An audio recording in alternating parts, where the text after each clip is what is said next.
Hani makoche kada you no kithapi. Mani shoshi ichagadat chaoji kadena teochidapi. Naku Mninat hagapi dena on keep da kapi.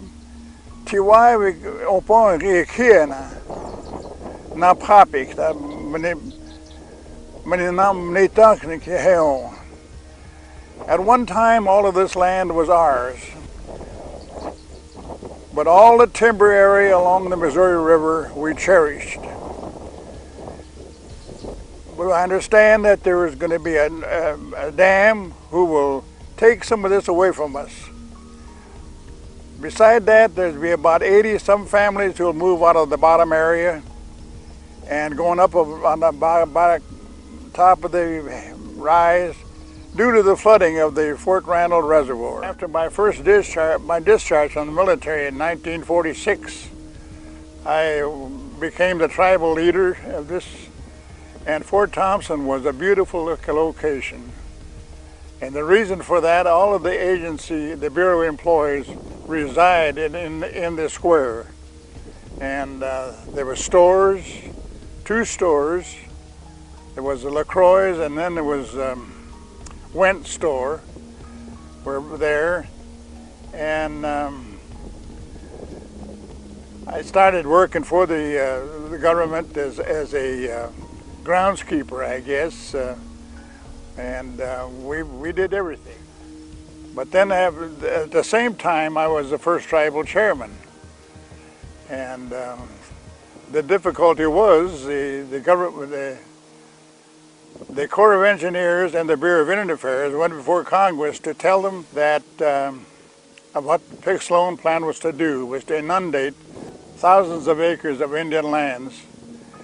But they never told the Bureau of Indian Affairs, or never told the tribes that this was going to be done. So when I came into as a tribal leader, that was one of my first big jobs that I encountered, was to go before Congress 4 years in a row to try to get the just compensation for the people and for the people who lost their homes at the bottom land. And in so doing also, the tribe did not have a constitution and bylaws. The Indian Reorganization Act of 1934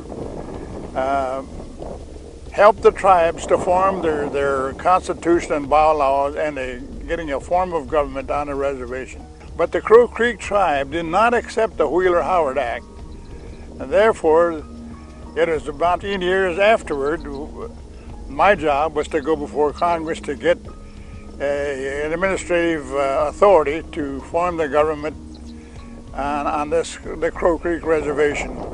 So if you look in the Constitution and bylaws, the old copy, you'll see that I am the tribal chairman, and of course, there's been a lot of amendments in the years between, so things are not going like it should, and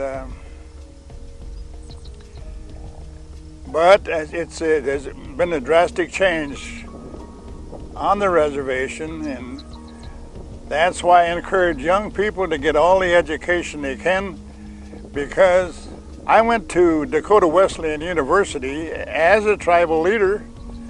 And I got to go back a little bit, because when I came back, I had my mother to take care of.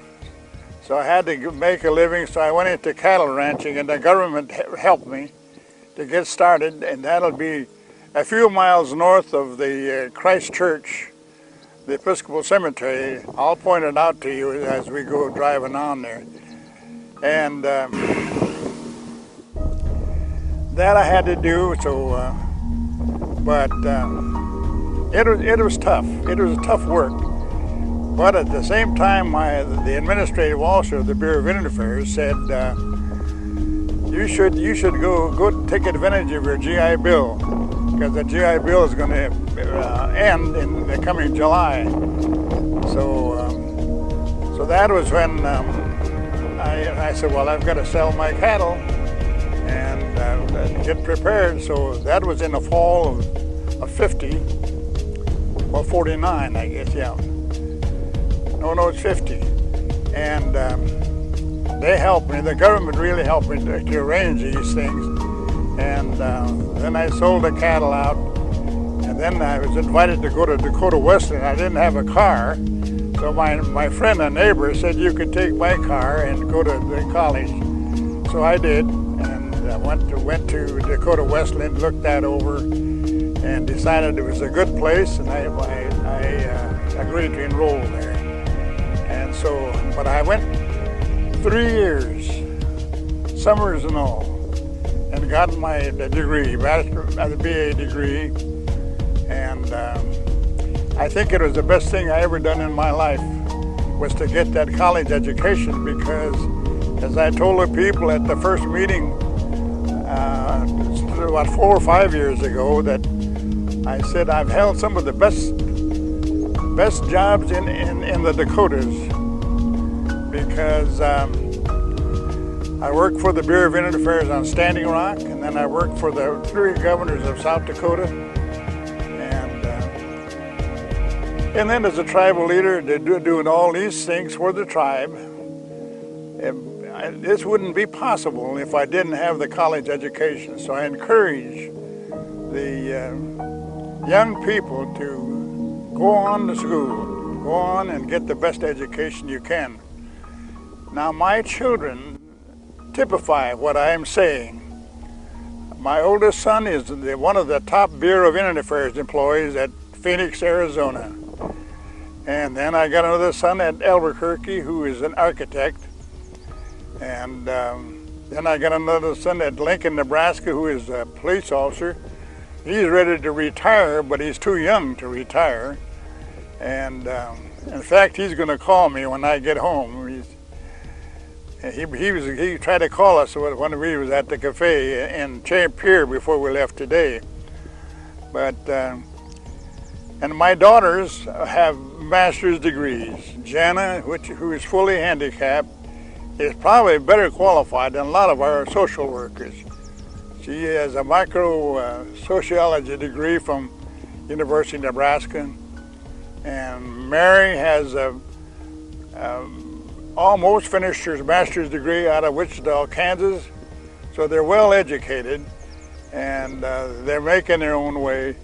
And my son Joe, of course, he's a college graduate. He's working on his master's, and he's a principal of the high school at Crow Creek. And I think that typifies what I stress to young people today. And with that, I hope that I've given them a message that they can take and tell their children. Thank you.